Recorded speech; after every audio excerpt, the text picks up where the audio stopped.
Hi, I'm Alex Archibald. I've been buying and selling antiques since I was a kid. Over the years, generations of our family have gotten involved in the business, and I'll search just about anywhere I can to find hidden treasures both big and small. I never know what I'll turn up next. It's about exploring new places, seeing new sights, and having fun. And even though sometimes I get over my head, we try and make things a little better along the way. This is Curiosity.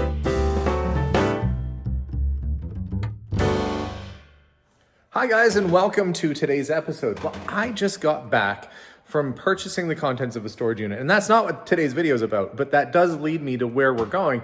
One of the guys that I was bidding against, it's funny, they say there's no friends at an auction sale, but you can be friends afterwards. So there's a couple guys that I'm kind of friendly with, and we bid against each other sometimes when it comes to storage units. Anyway, he won a unit, I won a different one, and he said, well, hey, if you got time after you're done loading up, why don't you come by my place? I've got some stuff that's kind of just hanging around, and it's not really what he deals with. He's more into car parts and car tires and stuff like that. And this was more collectible-y type stuff. So right behind me are a couple bins here, and it's just sort of a grouping of stuff that he'd been keeping aside that he thought might have some value. I don't really know what's in there. So we're gonna dig through, paid 150, 140 US for it, 200 bucks Canadian. Let's see if it was worthwhile. Let's go. There are two bins of assorted stuff. And I thought, why not take the risk on it? I don't know if that's glass, if that's jade, it looks like it's glass to me, but you got a little green Buddha right there on the top. I did notice that there was part of a G1 Optimus Prime. It's the first generation Optimus Prime. It's the trailer portion of it. I'll have to see if the rest of it's in here. That would be really good. Even if it's not, even the rest of it's not in here, parts like this of the trailer can still be valuable to some people. You got some toy cars and action figures and sports cards. Some of them look a little older in there. So we're gonna dig on through and see what's in these boxes. First though, before I get through that unit, oh look, there's the Thunderbird. Distracted, as usual. Corgi, or I think it was Corgi or Dinky Toys did this. There should be a little thing that sits on the inside, the little capsule. Hopefully that's in there. If not, again, like I said, kind of just picked up a bunch of stuff just to play the what if card. The what if there's something good in here? There's a watch. Casio, G-Shock. And really old. I know these Autos new automobile guide. What year would you think that's from looking at it? My guess is this is going to be maybe mid-teens, like 1915, somewhere around there. This was like one of the main guides you could have if you were a mechanic. And I don't know if it's got a publishing date on the inside or not, but you can kind of tell. What issue is that one? Let's see what the cars look like. That'll give us an idea. Oh, there's a locomotive. Okay. Yeah, this is going to be probably... this one might be 30s, judging from the look of that car. Nash all-steel one-piece body in construction. So maybe like 1933, 34. Something like that. Packards and Nashes. These are really... And that's the thing that's changed a lot in the last number of years, is that your average person, this wouldn't have just been for a mechanic, your average person, think about this, your farmer, your person who lived in the city, would be able to get a guide like this and figure out clearances for valves, how to balance crankshafts, all of that stuff from a book like this, and they would do it. And now they have to tell us not to drink bleach on the outside of a bleach bottle. What has happened? But really good information in here, especially if you're working on older vehicles, that a lot of this stuff has not been passed down through to modern mechanics. So if you're working on a period car, like a 20s or 30s car, this is the stuff that you want to have. So good resource guide there. That's a neat find. Really like that. Le Jour box. It's a watch box. And open that up. Lejour was a quality timepiece. We've got a little pocket watch, it looks like. Yeah. And I'm looking for, unlikely that it's actual gold plated, more likely. But Lejour 17 jewel pocket watch, that's a nice piece. They were not an inexpensive brand. I don't know what they would have been comparable to. They were like a little bit under Omega, but their chronographs and stuff are absolutely beautiful. So that's a nice piece, and it's got the original case too. Super cool. And I see this is a Russian watch. Boktok, or however you would say it in Russian, I'm not sure. But these were like kind of a touristy watch.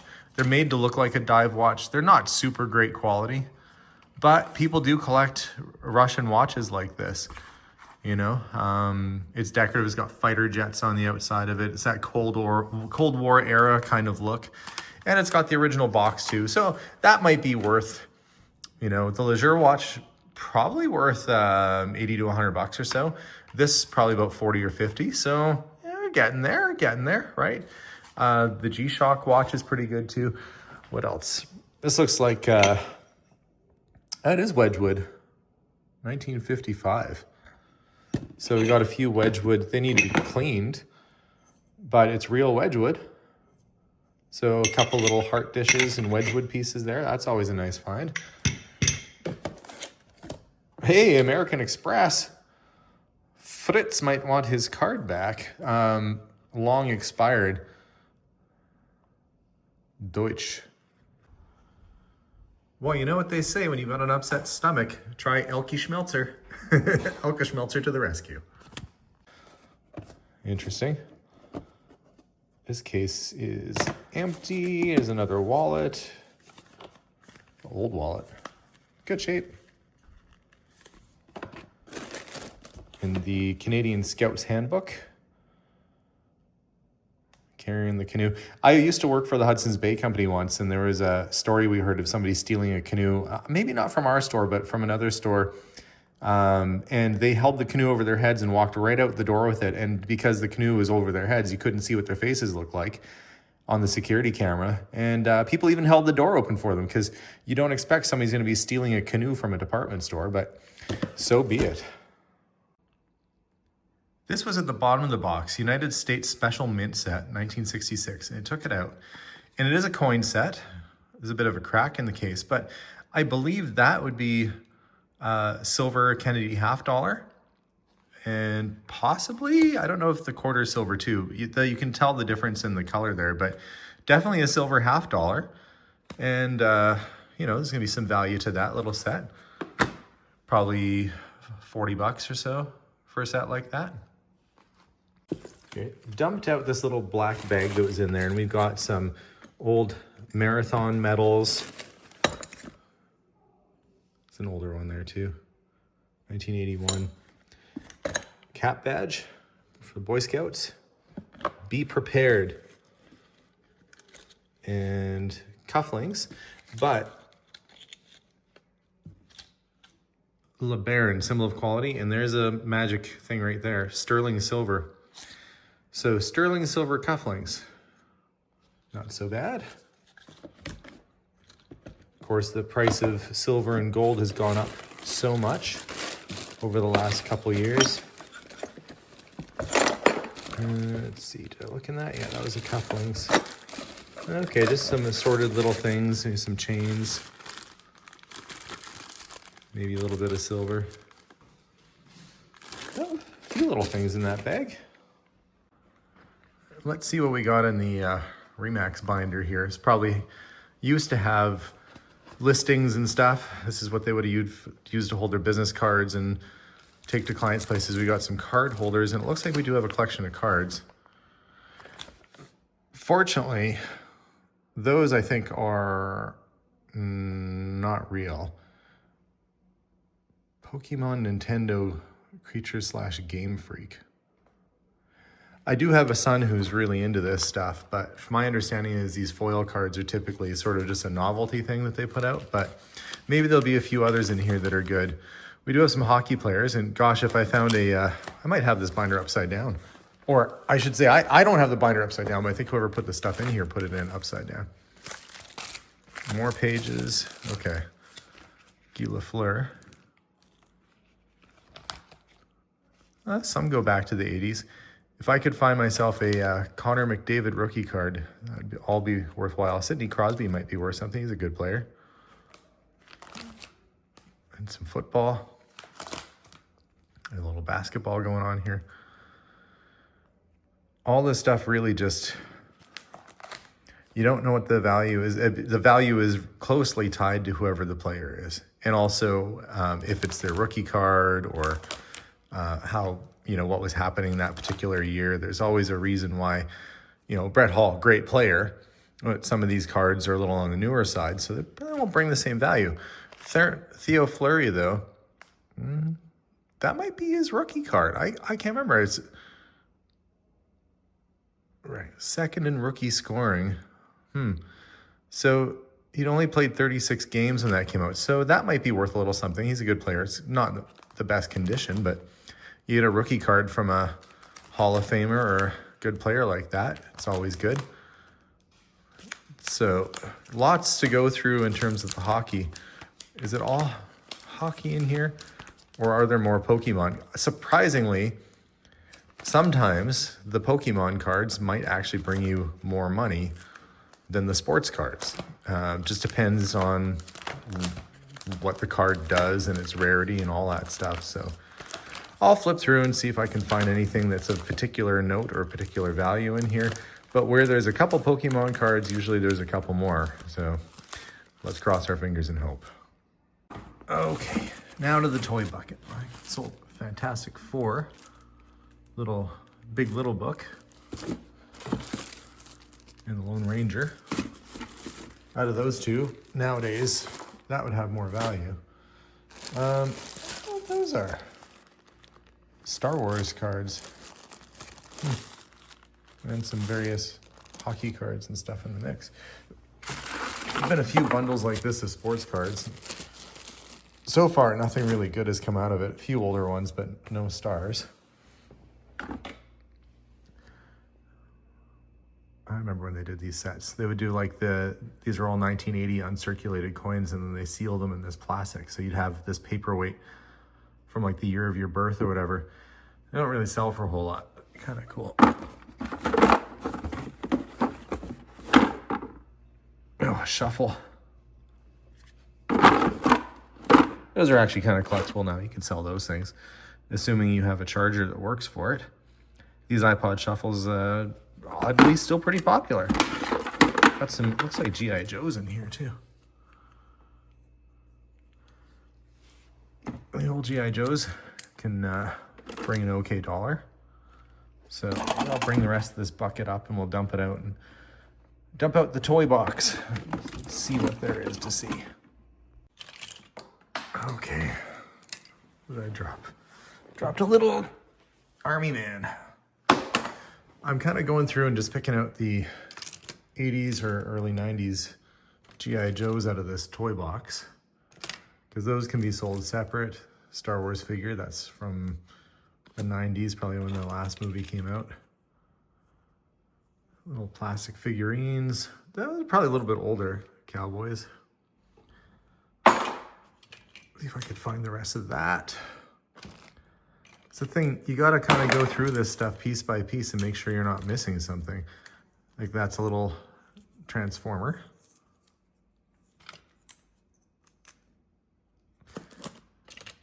Some of these could be Redline Hot Wheels. That one has the red stripe on the tires. It's not technically a Redline because it's not from the 60s, but it's kind of neat. It's got rubber tires on it, like a Superman van. Okay, I just dropped a marble on the floor. I'm gonna just dump this stuff out, I think, because it's so over full right now. But there are little neat things in here, like little Transformers and stuff that, you know, as I break it into different categories and groups. Oh, there's the little pod that goes in the middle there, right over there. As you break it out into different categories, you can sell them in different ways. So like Transformers could be sold as a grouping of Transformers, old toy cars as a group of toy cars, and so forth. But I've got to separate it out into sellable little fractions here. So that's what I'm up to. So going through the toy box, I kind of separated all the stuff that, you know, I'm not going to be able to get much money for. There are some in here from the 80s and 90s that are interesting, like this Lamborghini, the police car, and so forth. I mean, there are some vintage cars in here. That said, that would have been worth something if somebody hadn't painted black. That is a General Lee. You can see traces of the orange underneath in there. And then this would have been your discount General Lee, probably sold at a grocery store for like 25 cents or something. If your parents didn't want to spend a buck or two on the real General Lee put out by Ertl, you could have had the knockoff General Lee, the Charger. Fortunately, in that condition, they're relegated back to the bin. There were a few promotional vehicles like this Primo Italian pasta one, the Del Monte. These are like promotional sort of advertising cars. And I don't know if you would have mailed away for these or not, but they might have been in the grocery store or something like that too, but kind of neat things. And if you remember this, if you're old enough, back in the 80s, and this is the French English version because it was sold in Canada here, or not sold, it was part of a Happy Meal. So you'd get your McDonald's Happy Meal and you'd actually get a real motorized little Transformer. Super cool. So there's two. There's the Commander Magna and the Velocidor. So a couple of neat things. I was wrong. That's not a G1 trailer. That's, I think, the second generation Optimus Prime trailer. But either way, still worth something. And I can't remember what these little guys are. I remember having friends that had these things when I was a kid. And I know that there are people that collect that sort of stuff. So I'm going to have to maybe do a little research. Were you just looking it up a second ago? Melissa's sitting here. I didn't look it up yet. Do you remember these, though? Did you have these when you were a kid? I remember them. We'll find out in a second what they're called, but those little figures there. So an interesting batch of stuff. I think that, you know, I probably paid a fair price for it. I think the best pieces, of course, being the watches, the pocket watch and the wristwatch, which are the two wristwatches. Army ants. Army ants, there we go. We got the coin set. So I think between a few of the things that are here, no difficulty getting my money back. As for the cards, barring there being some really fantastic rookie card, I'll probably just sell this off just as it is, sell it through auction, the whole collection, and see what we get out of that. These are Young Jedi trading cards. I don't think that ever really caught on. 1999. Possibility some of those are worth something, but in all, nothing really stand out, but there is at least some things I can sell and get my money back from. Oh yeah, and this hot comb, you don't see these too often anymore. It's brass, you plug it in, it heats up, and it's just supposed to help you with straightening or getting the kinks out of your hair. So, yeah, kind of a neat little assortment of stuff. So, was it worth it at the end of the day to buy all that stuff? Kind of 50-50 on it. I'll know more in about 3 or 4 days time after it goes through an auction sale. I would suspect with the toys, collectibles, the G.I. Joe stuff, that I should see no problem getting my money back. And there's a couple neat watches in there that I'll hang on to for my collection until I find a guy that buys watches. I've got friends that I trade with on this stuff, so it'll probably work out, but I don't think it's gonna be a big money maker by any means. But that's okay. Sometimes that's how it goes. You take a gamble, you take a risk, you roll those dice. Sometimes it pans out really well, and other times you just get your money back if you're lucky. And in the worst case scenario, you lose some money. Let's hope that's not going to happen. But guys, thank you for watching today's unboxing video. And if you want to reach me, you can send me an email at curiosityedmonton@gmail.com. We do buy collections. We do buy things from people out there in the universe. It makes me sound like I have a really big reach, universe, but you know what I mean. Probably like... probably like 100 miles away. Anyway, guys, thanks so much for watching these videos. I appreciate it. Subscribe if you haven't done that already. There's a little bell, or I don't know, it'll tell you where to subscribe. You should do that because then you'll get notified when these videos come up. But have a great day, and as always, bye for now. See you guys.